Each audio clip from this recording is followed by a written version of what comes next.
নমস্কার বন্ধু, আরেকটি নতুন পর্বে আপনাদের সকলকে স্বাগত। আজ শনিবার। শনি মহারাজের প্রভাব থেকে মুক্তি পেতে, অর্থনৈতিক সমস্যা কাটাতে ও জীবনে শান্তি ফিরিয়ে আনতে শ্রবণ করুন এই প্রাচীন এবং শক্তিশালী শনি মন্ত্র। শনিদেব হলেন ন্যায়ের প্রতীক। তার দৃষ্টি যেমন কঠিন, তেমনি কৃপাও অনন্ত। যারা কঠোর পরিশ্রম করেন, সৎপথে থাকেন, শনিদেব তাদের আশীর্বাদ দেন। এই মন্ত্র প্রতিদিন ২১ বার জপ করুন, বিশেষ করে শনিবার সকালে বা সন্ধ্যায়, অথবা ৫ মিনিট মোবাইলে চালিয়ে রাখুন এই মন্ত্র।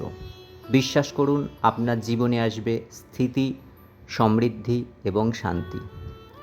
শনিদেবের কৃপায় সমস্ত বাধা কেটে যাবে। ভিডিওটি যদি ভালো লাগে তাহলে লাইক করুন, শেয়ার করুন আপনার প্রিয়জনদের সঙ্গে। আর এমন আরও মন্ত্র শুনতে সাবস্ক্রাইব করুন আমাদের চ্যানেল। এখন আমরা শুনব এক শক্তিশালী শনি মন্ত্র, যা অর্থপ্রাপ্তি, শনি গ্রহদোষ মোচন এবং কর্মজীবনে অগ্রগতির জন্য অত্যন্ত ফলপ্রদ। তবে মাথায় রাখতে হবে, বিশ্বাস ও আস্থা রেখে এই মন্ত্র জপ করতে হবে অথবা শ্রবণ করতে হবে। কেন বিশ্বাস ও আস্থাই সর্বশ্রেষ্ঠ। বিশ্বাস ও আস্থা ছাড়া কোনো কাজেই সফল হওয়া যায় না। আপনার আজকের দিন হোক ভীষণ শুভ শনিবার। শ্রবণ করুন শনি মন্ত্র ও পেয়ে যান শনি মহারাজের আশীর্বাদ। চলুন শনিদেবকে প্রণাম জানিয়ে সেই শক্তিশালী মন্ত্র শ্রবণ করি।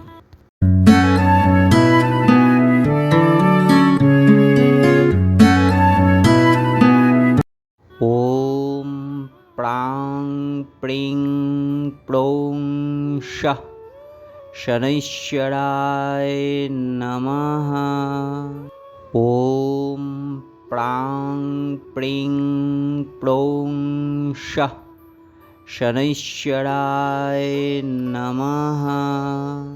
ওম প্রাং প্রিং প্রৌং শাহ শনৈশ্বরায় নমঃ। ওম প্রাং প্রিং প্রৌং শাহ শনৈশ্বরায় নমঃ। ওম প্রাং প্রিং প্রৌং শাহ শনৈশ্বরায় নমঃ। ওম প্রাং প্রিং প্রৌং শাহ শনৈশ্বরায় নমঃ। ওম প্রাং প্রিং প্রৌং শাহ শনৈশ্বরায় নমঃ। ওম প্রাং প্রিং প্রৌং শাহ শনৈশ্বরায় নমঃ। ওম প্রাং প্রিং প্রৌং শাহ শনৈশ্বরায় নমঃ। ওম প্রাং প্রিং প্রৌং শাহ শনৈশ্বরায় নমঃ।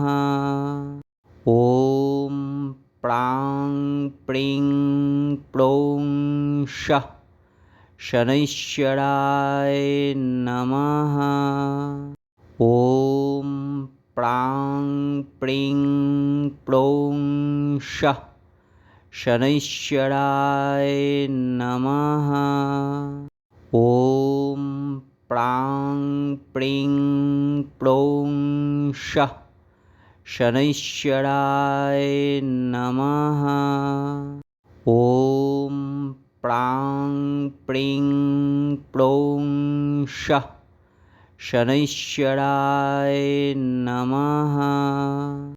ওম প্রাং প্রিং প্রৌং শাহ শনৈশ্বরায় নমঃ। ওম প্রাং প্রিং প্রৌং শাহ শনৈশ্বরায় নমঃ। ওম প্রাং প্রিং প্রৌং শাহ শনৈশ্বরায় নমঃ। ওম